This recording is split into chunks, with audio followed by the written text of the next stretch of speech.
갈라디아서 4장 21절에서 31절 말씀입니다. 내게 말하라. 율법 아래 있고자 하는 자들아, 율법을 듣지 못하였느냐?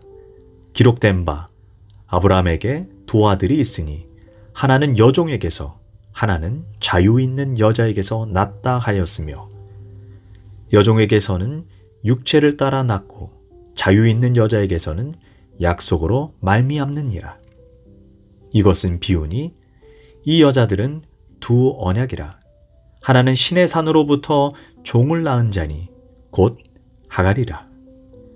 이 하갈은 아라비아에 있는 신의 산으로서 지금 있는 예루살렘과 같은 곳이니 그가 그 자녀들과 더불어 종노릇하고 오직 위에 있는 예루살렘은 자유자니 곧 우리 어머니라. 기록된 바 잉태하지 못한 자여 즐거워하라. 산고를 모르는 자여 소리질러 외치라.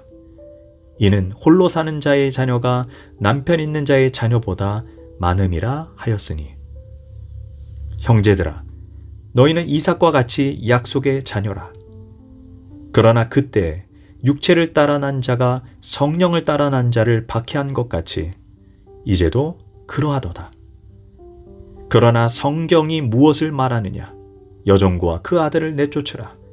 여종의 아들이 자유 있는 여자의 아들과 더불어 유업을 얻지 못하리라 하였느니라. 그런즉 형제들아, 우리는 여종의 자녀가 아니요 자유 있는 여자의 자녀니라. 아멘. 할렐루야. 오늘도 좋은 날입니다. 갈라디아서 4장 21절에서 31절 말씀 묵상입니다. 오늘은 율법은 종이고 믿음은 자녀입니다 라는 제목으로 말씀을 나누도록 하겠습니다. 오늘 본문은 갈라디아서에서 가장 어려운 본문으로 간주됩니다. 그 이유 중에 하나가 본문의 내용은 구약의 지식을 전제로 하기 때문입니다. 그 안에는 아브라함, 사라, 하갈, 이스마엘, 이삭, 시내산, 예루살렘에 대한 언급이 나옵니다. 바울은 이 내용을 통해 왜 은혜의 복음이 율법보다 우월한지에 대해서 설명합니다. 먼저 바울은 아브라함의 가정에서 일어난 사건을 예로 듭니다. 아브라함에게는 이삭과 이스마엘이라는 두 아들이 있었습니다. 본처 자식이 이삭이고 여종인 하갈의 아들이 이스마엘입니다. 하나님은 75세인 아브라함에게 하늘의 별처럼 많은 자손을 주시겠다고 약속했지만 그 약속을 기다리지 못하고 사라의 몸종인 하갈을 통해 아들 이스마엘을 얻었습니다. 그러나 이스마엘은 하나님의 약속한 아들이 아닙니다. 인간적인 방법으로 육체의 욕심을 따라서 인간이 만들어낸 육체의 자식입니다. 그 후 14년이 지난 후인 이제 아브라함의 나이가 99세요. 사라의 나이가 89세가 되었습니다. 이제 아브라함의 몸이 죽은 것 같고 사라의 경수가 끊어졌습니다. 인간적인 소망이 온전히 다 사라진 상태입니다. 이때 하나님이 아브라함에게 내가 하늘의 별과 같이 많은 자손을 너에게 주겠다라고 약속하십니다. 그러나 아브라함은 이 절대 절망의 순간 하나님의 말씀을 듣고 그 말씀을 믿었습니다. 그리고 그 믿음의 열매로 1년 후에 아들 이삭을 얻게 된 것입니다. 여기에서 바울은 아브라함의 가정을 놓고 율법과 은혜의 관계를 설명합니다. 23절입니다. 여종에게는 육체를 따라 낳고 자유 있는 여자에게는 약속으로 말미암느니라. 아브라함은 여종인 하갈을 통해 인간적인 노력으로 이스마엘을 낳았습니다.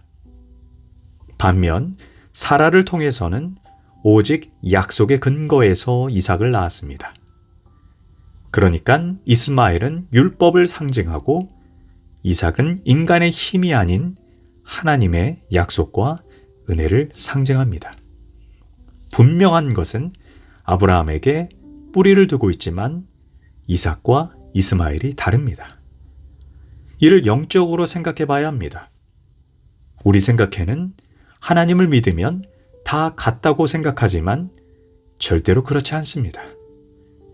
같은 아버지의 아들이라도 적자와 서자가 다르듯이 같은 하나님을 믿는다고 하지만 그가 육체로 말미암는가 약속으로 말미암는가에 따라서 절대적인 차이가 있습니다. 육체로 말미암는다는 것은 자기의 힘과 행위로 하나님의 의를 이루려고 하는 것입니다. 이는 율법의 방법이고 종의 방법입니다. 그 사람은 영적으로 진정한 약속의 자녀가 아닙니다. 결국 율법주의자들은 같은 하나님의 이름을 부른다 해도 하나님의 약속한 자녀가 아닌 종의 자녀에 불과합니다. 진정한 하나님의 자녀는 자기의 노력이나 인간적인 의가 아니라 은혜의 약속, 복음을 믿는 사람들입니다. 24절과 26절입니다. 이것은 비유이니 이 여자들은 두 언약이라. 하나는 신의 산으로부터 종을 낳은 자니 하갈이라. 오직 위에 있는 예루살렘은 자유자니 곧 우리 어머니라.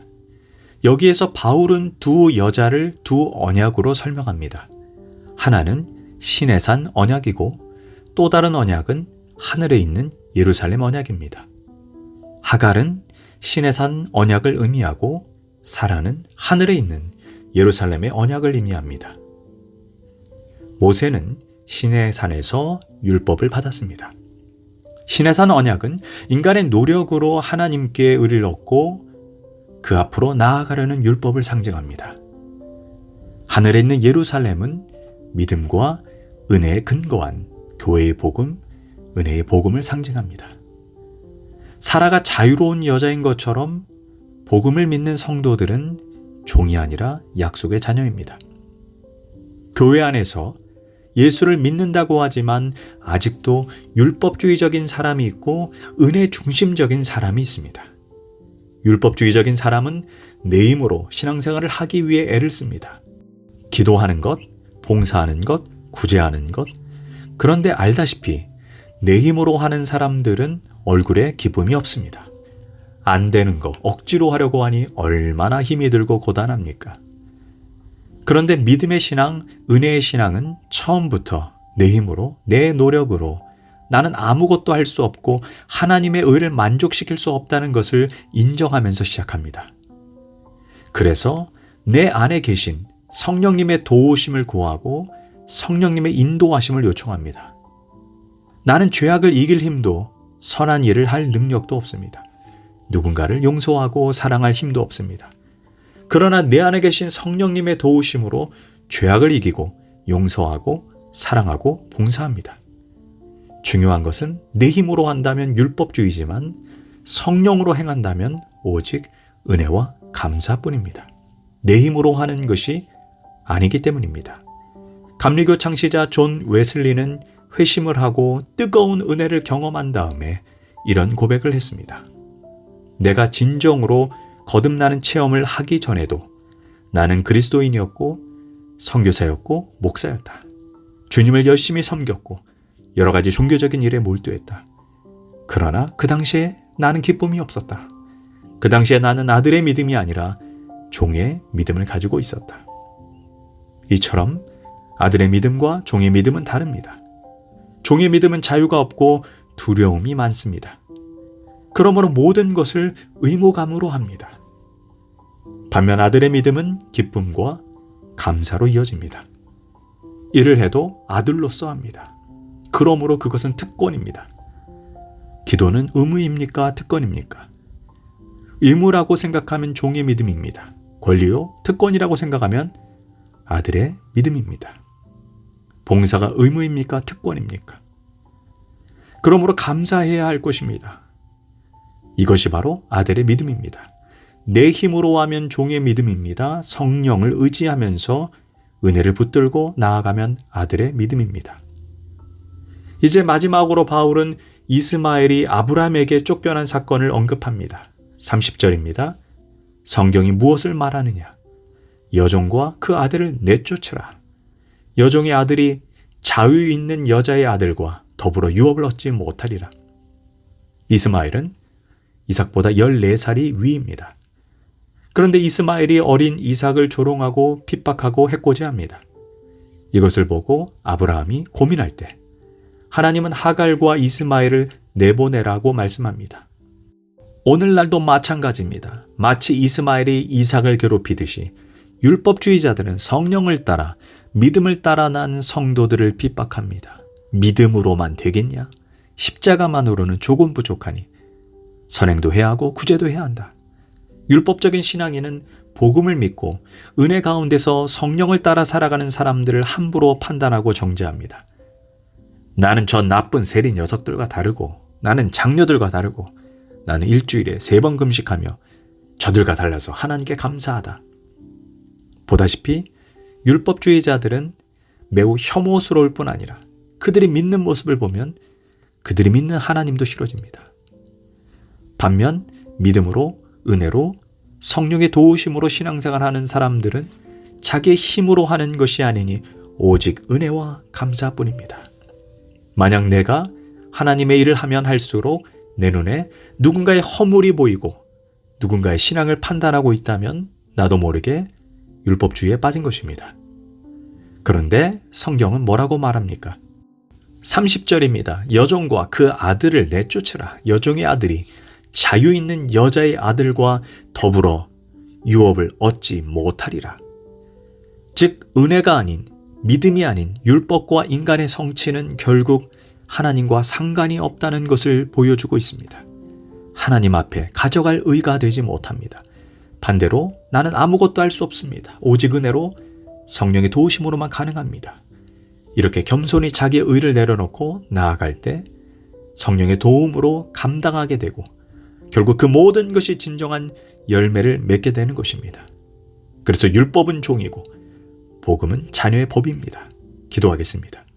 하나님, 이제 나는 종이 아니라 하나님의 자녀입니다. 종은 의무로 봉사하고 전도하고 헌신하지만 아들은 특권으로 봉사하고 전도하고 헌신합니다.